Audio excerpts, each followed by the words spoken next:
Whether you're an entrepreneur or just an independent contractor, guess what we all are? We're all salespeople. So when somebody says, I'm not a salesperson, I'm an entrepreneur, they don't really understand the meaning of an entrepreneur. Every entrepreneur is a salesperson. So I want you to today look at this from the process of asking yourself, which part of the sales process do I make a mistake in? Where is your leak in the sales process of whatever your business may be? Where's the leak that you have? Because for me, over the years, every single time my sales would drop or I would see someone outdoing me, I would always ask myself, where in the process do I have a problem with? Where in the process is a challenge I have that I have to figure out a way to improve? Because in reality, you know, improving in sales is really about discipline and it's about details. If you are not disciplined, which means work ethic, diligence, follow through, all that stuff, or you're not paying attention to the details that we're about to get into right now, you're simply winging it. And you don't want to wing sales. Sales is,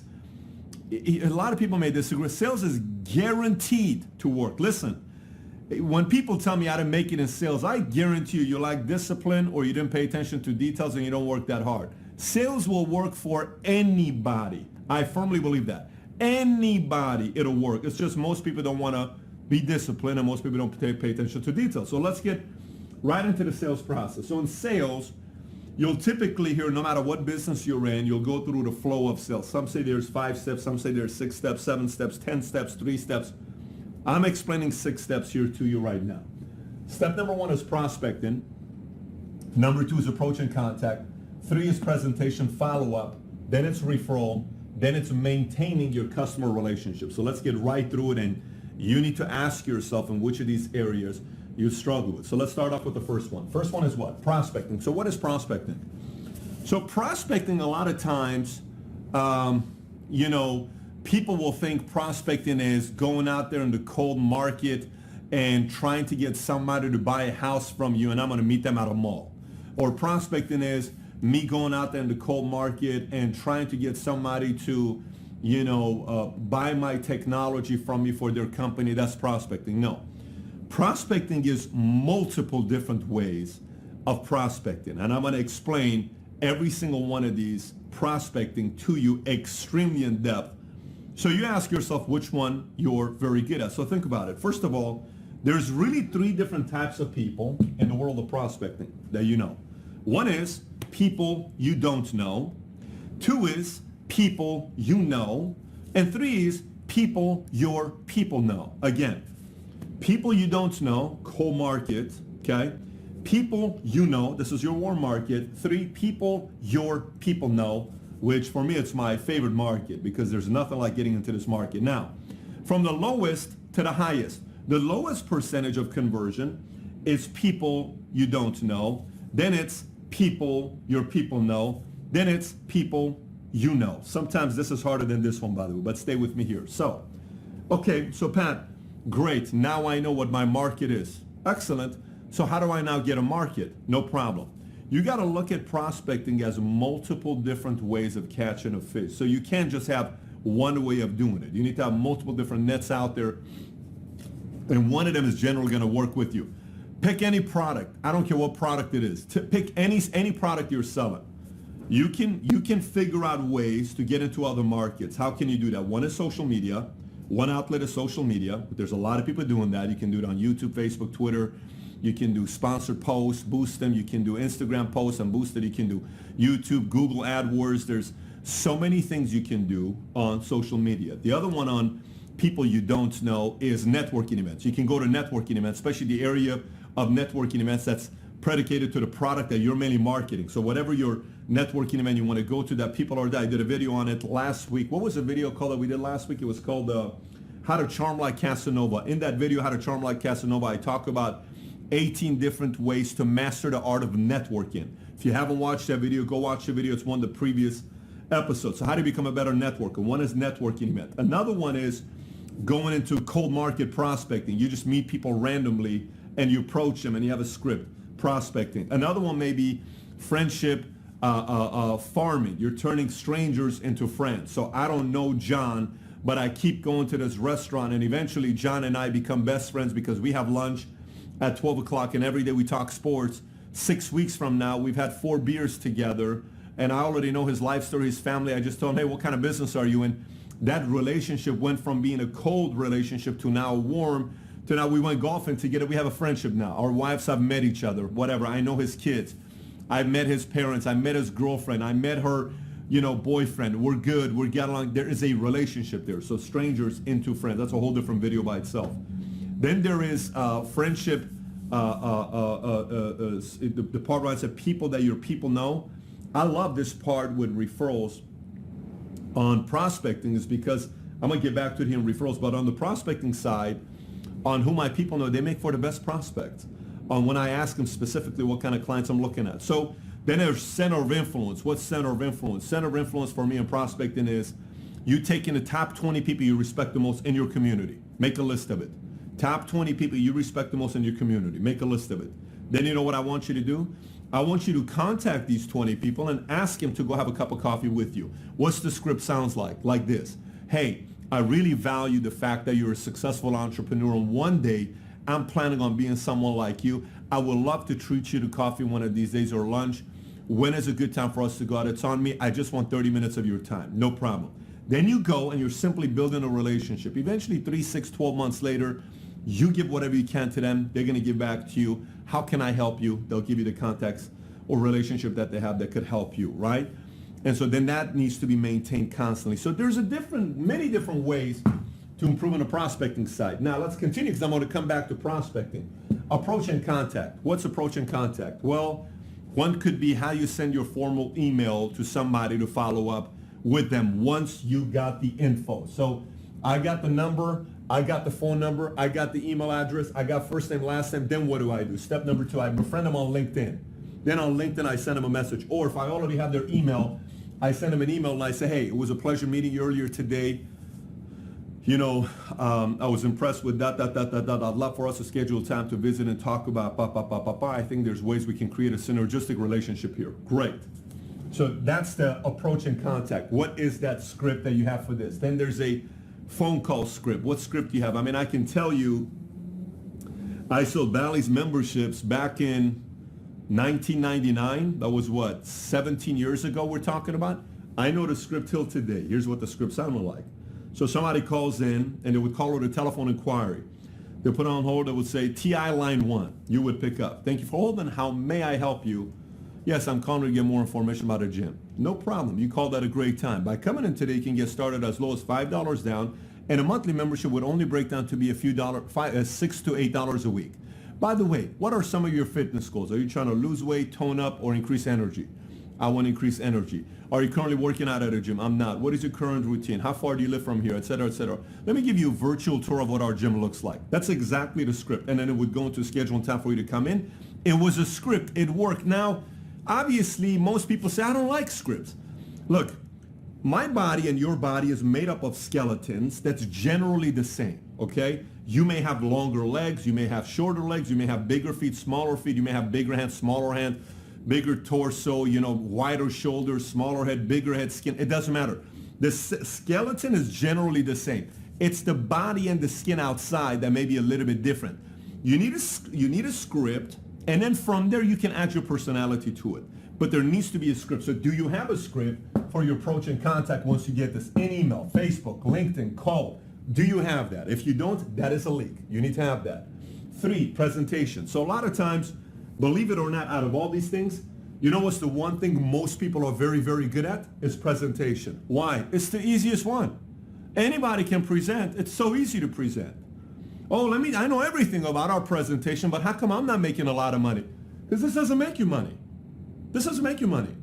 This is very easy to do. This doesn't mean you don't need to be good at this. This is very important, but it's the easiest one to do. It ain't that hard to learn how to give the presentation. So what are some leaks on presentations that you'll generally see? Oh my gosh. If you catch yourself in a presentation, it's a sit down with a business owner.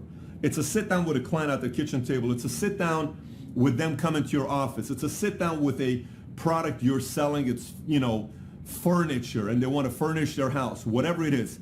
If it's a lot of talk, no one cares. You've lost them, okay? I would watch people's presentation. Carriers would come and they would say, hey, let me tell you about the history of our company. And I specifically said, look, I just want you to know You've been on since 1886. I'm very impressed. What are we going to do here? Here's what I'm looking for. No problem. So don't be the person that goes for 17 minutes. You know the history of our company for 30 seconds? Maybe. 7 minutes? Too long. Brief. It's all about a good presenter is very good at asking questions. So tell me, what's important to you? What's important to them? What do you think about this? What do you think about that? How about this part? What do you think about that? What do you think about this? Is this important to you? How do you feel about it? How do they feel about it? How does your wife feel about it? How do your customers feel about it? Is that something that's important to you? Between 0 to 10, what would you say it is? It's questions that you're asking on the presentation. If it's too many statements without questions, you're not a good presenter. A good presenter is somebody that's also asking questions because you're getting to find out about who? Them. Sales is so simple. Sales is so easy. If you simply looked at the customers as you, this is how I like to sell. I look at you as the customer and I ask myself, if I were you, what would I buy and what would serve you if I'm you? And so I say, look, if I were you, I would need this based on this that you told me. And I would need a little bit of this based on that you told me. Even though you have this right now, you're paying this much for it right now, I don't think you have a need for it because you told me this. So here's what I propose we do. I said we start with this, you can drop this, and that's good for starters. And 12 months from now, let's revisit to see what we can do. What do you think about that? Great. Any questions? No. Let's get the paperwork started. Very simple, right? Presentation is questions and knowing your craft, knowing your product, and generally not BSing people when you don't know what you're talking about. Next is follow-up. Okay. Remember how I said 2 things is the reason why people don't make money in sales? What was one of them? Discipline. Guess what this is? 100% discipline. This is nothing more than discipline. It's nothing more than discipline. I talked to you about the other D, which was what? Details. So why is discipline and details important here? Well, details is very important because if you're following up with me as a customer and you don't remember our conversations, details that we had the first time, it tells me you don't pay attention to things. You're just trying to get the money, okay? But if you do have the discipline to follow up and you do remember the specific details of what I told you the first time you and I had a 7-minute conversation, I'm very impressed. You value my time. I'll do business with you because it's details and it's discipline. Make sense?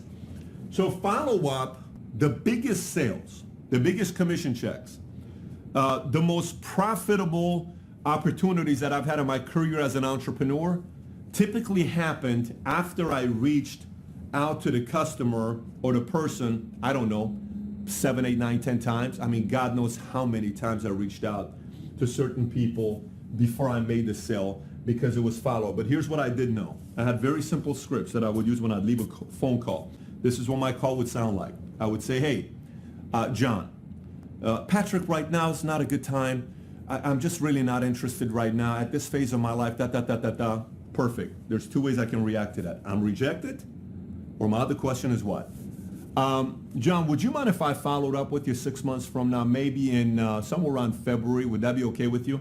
You know what, Patrick? That's not a problem. Excellent. Well, listen, John, since I'm not going to talk to you between now and then, happy Halloween, happy Thanksgiving, and happy holidays. And I'll talk to you in February. Hopefully before Valentine's Day, so I'll be able to wish you a happy Valentine's Day. I like your attitude, Patrick. Okay, take care, John. I'll talk to you in February. Bye-bye. Make a note, add details of what to bring up, daughter, son, family, friends, etc., etc. You add the details, then you call in February.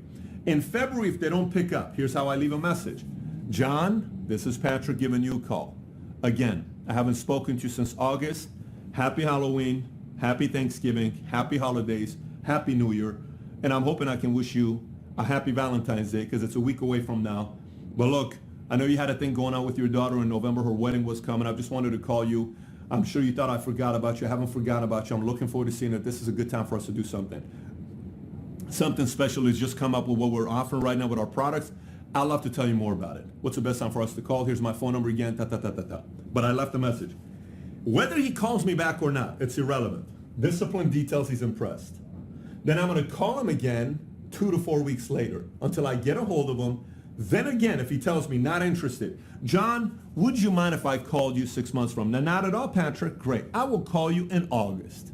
So between now and then, guess what? I know this sounds, some of you maybe listen to this and, oh my gosh, Pat, are you really like this? Yes, because this works.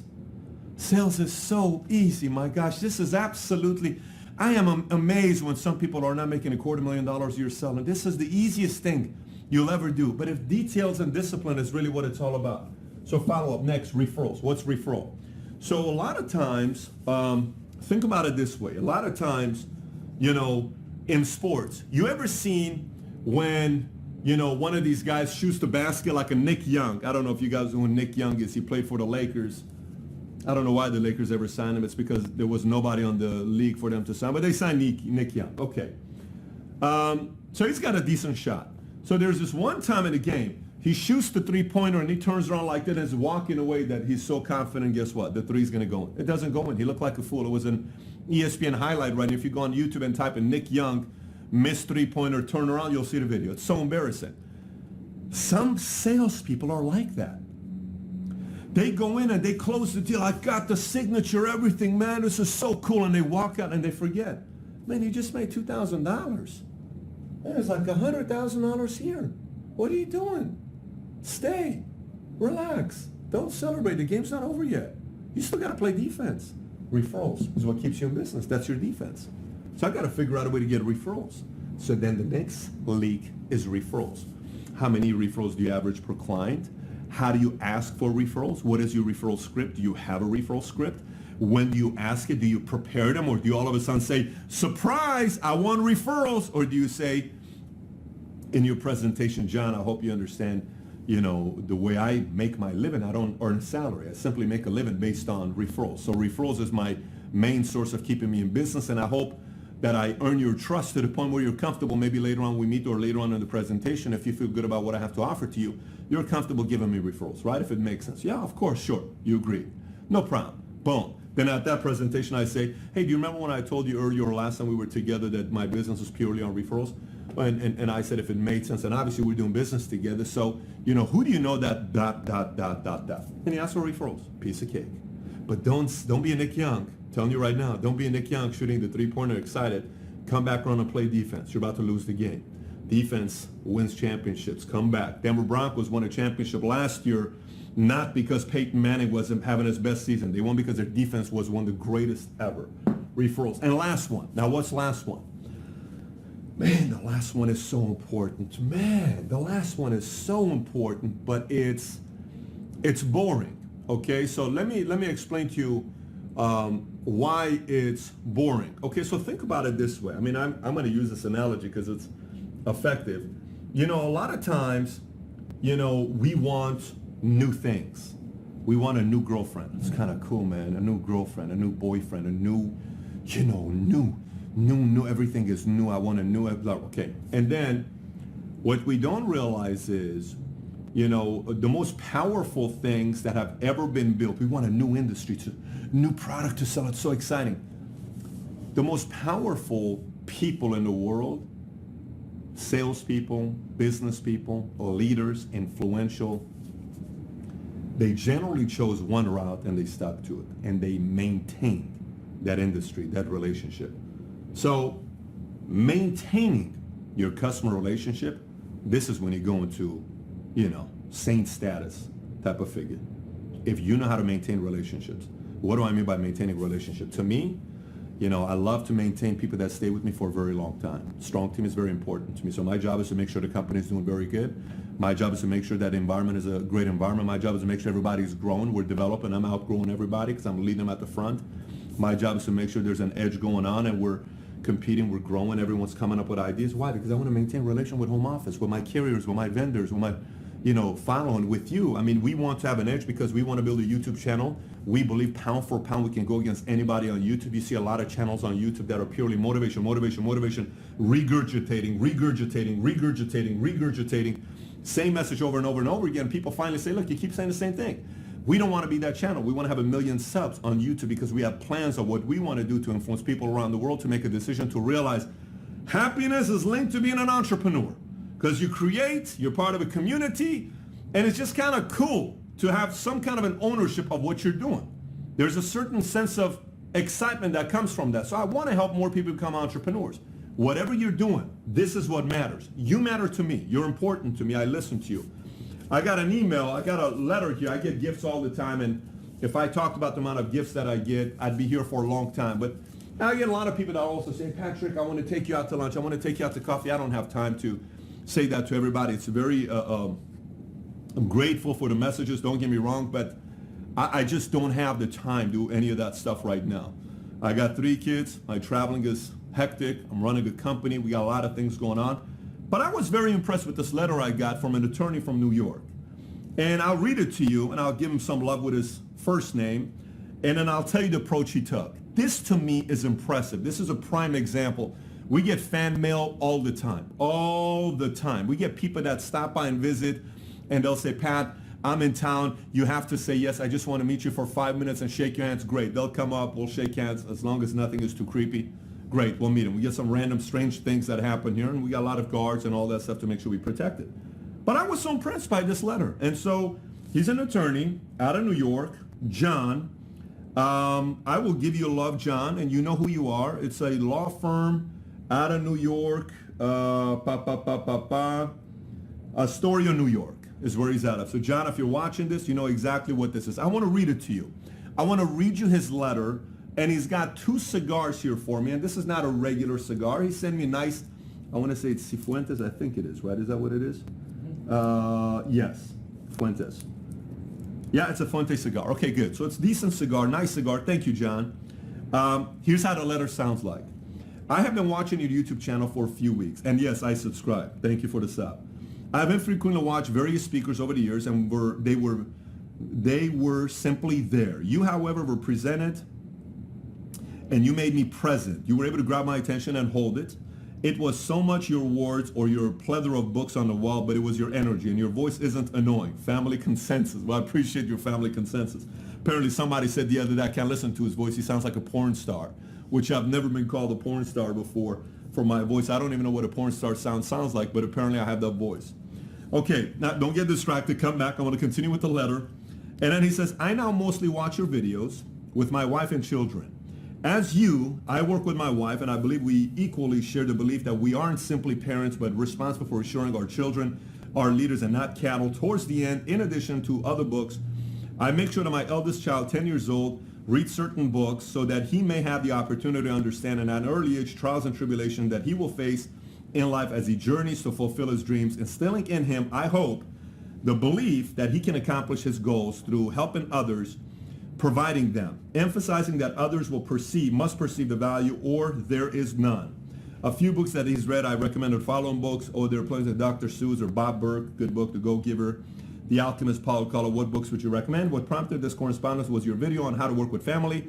I watched all night with my family and found myself thinking about it next day. I share your belief and practice as well with my wife, but near the end where you discuss how you would handle your children at the workplace or potential business venture resonated and impacted upon me, your dedication and discipline. Your content offers value to our family, and as a small token, listen to this, watch this. And as a small token of my appreciation, I offer an open invitation anytime you're in New York City to join me for fresh squeezed juice. He watches it, regular watches, so he knows right now I've lost 17 pounds. Since you don't drink coffee, I don't drink coffee, sounds good. Lunch or dinner would be fine. Perhaps you can challenge me to find a great spot for liver. Interesting. John, if you like liver, man, we got to go to some Mediterranean place. I just got to tell him how to make it. I am enclosing 2 cigars, one for each of us, hoping you will save them until we have our encounter. I would enjoy the opportunity to meet. Signature, wet signature. The closed cigars are short, not because I want to limit our time together, but because I value your time. Listen, man, John, I gotta tell you, I mean, you are pretty much an example of how to do this part, and you know, this is class. I like this. I wanted to give John some love. So John, if you wanted to disclose that it's you with your last name, you can comment on the bottom. It's all good with me. If you don't, I'm giving you love for what you did. I'm impressed by that. That tells me he probably treats his customers that way, and he maintains customer relationships. See, the world of business, an attorney is a salesperson because you're selling people. A CPA is a salesperson. An accountant is a dentist, a great dentist that makes a lot of money. I know solid dentists in LA who make $200-300 grand a month, but they're salespeople. I went the other day and I was test driving a Lamborghini. The guy comes with a Porsche and he bought a brand new Aventador. And I said, hey, what do you do? He says, I'm a dentist. How do you make $200 grand a month as a dentist? Well, he makes 200 grand a month because he's a businessman and a salesperson on getting other people's business. But I guarantee you there's some of this going on. Without this, you ain't going to go to the top. Very simple. Because they talk to one another.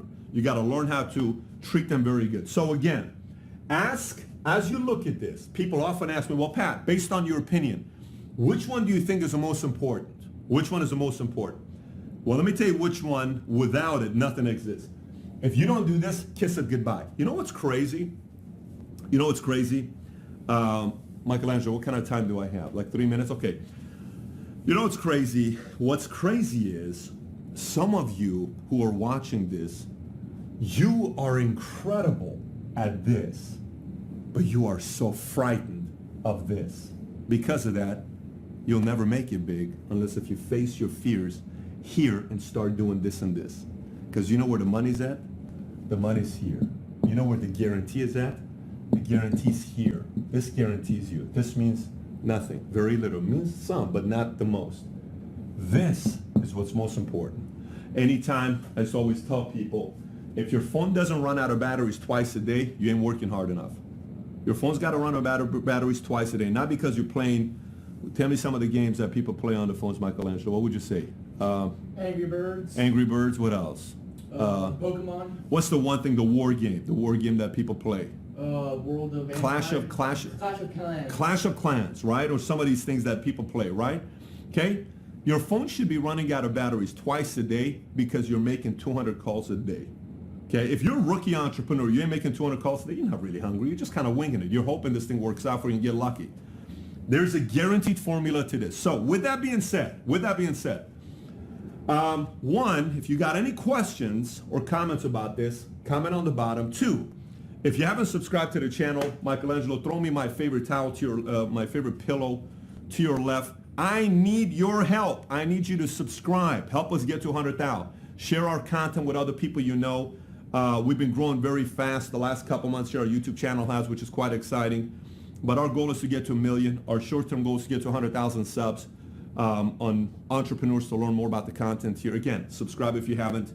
And then what else? If you watch this video on a completely different website, you can always come back to patrickbetdavid.com, boom, and get all the content we offer for entrepreneurship. With that being said, thank you so much for watching. Take care. Bye-bye.